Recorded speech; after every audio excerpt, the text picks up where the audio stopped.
Hey folks, Brendan here from Bluelight, and for those of you who haven't seen any of my videos yet, over the past several years I've been supporting people through the police recruitment process. A good 3,000 plus people are now in the police as a result of my application form checking, my assessment centre support coaching and my final interview coaching, so something I'm really pleased about. So today's video, it's all about the new Metropolitan Police Day 1. So the College of Policing and the Metropolitan Police have got together to produce a new assessment centre to replace the tired old version that the College of Policing have been using over the past decade or so, where they put you in role plays where you had to act out the part of a customer services officer at a shopping centre that didn't exist, with role plays that had no emotion and about 15 lines. Act naturally? Far from it. Just be yourself? No way. However, all of that needed replacing. The College of Policing recognised it. They evaluated their own assessment centre and determined that it wasn't fit for purpose. So we've got the new Day 1 now.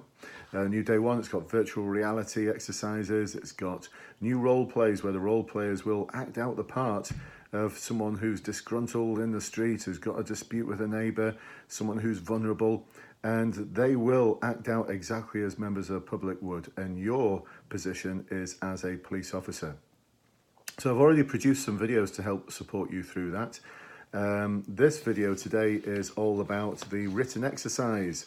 So on my client-only Facebook group, and the only way to become a client is to enroll in one of my courses. The online course is now £59 as opposed to £119. Over the past few months, I've been trialing out this new pricing structure, and what we've worked out is twice as many people are signing up.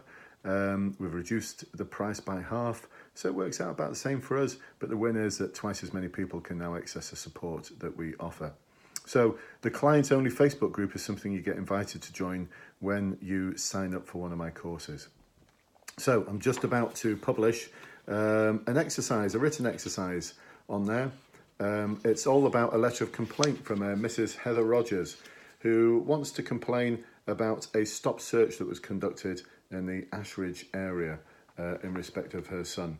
So there's an email here from the sergeant asking you to draft a response to Mrs. Heather Rogers' complaint, and there's a lot of issues there that she raises about the stop search. Some information here about the police record for the person who has stopped. So not a huge villain, but he's had a few brushes with the law. And some information from the stop search form. And lastly, some information about crime, associated figures for the High Street in Ashridge, and also some figures there about public confidence. So there's a lot there for you to read. You've got half an hour to nail this particular exercise. So there's going to be a lot of information for you to read and take in that half-hour period. And then you're expected to write a letter to Mrs. Rogers or an email to Mrs. Rogers outlining what you're going to do about her letter of complaint. So we need a structure here, and the structure that I've chosen for this particular exercise is the CUDSAR structure. Now, those of you who've been following my videos over the past several years, and those of you who are my clients, will know that we utilise the CUDSAR structure to nail just about any kind of complaint, conflict, just about any kind of role play. It's a marvellous tool. It's one that the police came up with. It's not something I invented. I've just morphed it and adapted it for the purposes of the assessment centre. So CUDSAR is a non-contact conflict management model that the police utilise. Sadly, it doesn't seem to be taught that much anymore, together with things like the 5-stage appeals process, the beauty of TED-PI, asking questions using TED-PI, how to structure questions in a simple to complex way, active listening skills. All of these things don't seem to be taught at the police training school anymore. Bizarre, as these are the foundations for me in everything, in absolutely everything. So I know a lot of my PCSO clients and specials utilise a lot of these techniques and find them that they work. A lot of my clients also utilise them once they're in the police and find again that they work. So CUDSAR stands for confront. So the first thing we need to do is confront the actual issue and outline the purpose of the letter stroke email that we are penning in response to Mrs. Rogers' complaint. Next, we need to demonstrate that we understand what the issues are. So we need to sum up quite a lot of things here.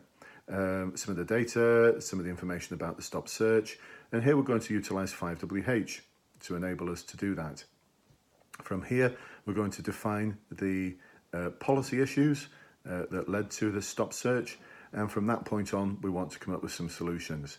Now, I'm going to put another video on the client-only group, which is going to give you a lot more detail about how to follow each one of those stages so far, especially up to solutions, where we don't just look at solutions that we pluck out of the air. We need solutions in our metaphorical back pocket that we can utilize for just about any issue, any complaint, no matter what it is. So first of all, we want to be looking at some enforcement issues, some enforcement solutions. Next, we want to look at some preventative measures. And thirdly, we want to look at some advocacy. What can we do to make sure Mrs. Rogers is the #1 fan of the police in the Ashridge area? So I call this the EPA, Enforcement, Prevention, Advocacy. And it's a little trick I used when I was a neighbourhood inspector. I wanted to make sure that any enforcement we did also had a preventative side to it, to make sure that whatever we are enforcing doesn't happen again, or is less likely to happen again. And advocacy, so that every person we contact, every person we come into touch with, ends up thinking that we're great. Even those people we arrest. I want them walking out of custody saying, thank you. Not saying thank you for the charge sheet, they're saying thank you for the way they've been treated. So EPA is really important. It was important to me as a neighbourhood inspector. It's important also in how you pen a reply to Mrs. Rogers. And the next part is the assess and monitor and the result, where you're going to outline how you're going to assess and monitor the actions that you put into place and the actual result itself, what the result will be. So there you go, folks. CUDSAR will help you nail everything. Top tip for you, use bullet points. You've got 30 minutes to nail this. I would allow yourself no more than 15 minutes reading all the documentation and highlighting those issues that you want to mention in the letter. And then I'd get straight into the letter. Practice, practice, practice, so that you can start developing a template for your letter. So no matter what the issue is you're presented with, you've got a template, so you don't have to think about what you're going to write. You just get straight stuck into it, and it's a matter of filling in the gaps. Just about everything that happens in the police is very formulaic, very structured. It has to be, in a way, because you're dealing with things in very, very quick time. And sometimes there's no room for innovation and creativity. You've just got to nail it down to a particular process that you've tried, you've put it into practice before, it's worked. So that's what we're going to do here. Okay, folks, well, I hope you found this useful. If you'd like to find out more about becoming one of my clients and getting access to this fantastic detailed information that I've teased you with here, then there's a link below. Now, some people send me a reply to these videos to say, could you send me the link? It's below. It's in the text below. This is going on YouTube. It'll go on Facebook as well. There's text below the video. So click on the bit that says more, or whatever it says. Click on that bit and it will reveal the link to some information about my online courses and seminars. You might also want to join my Facebook support group.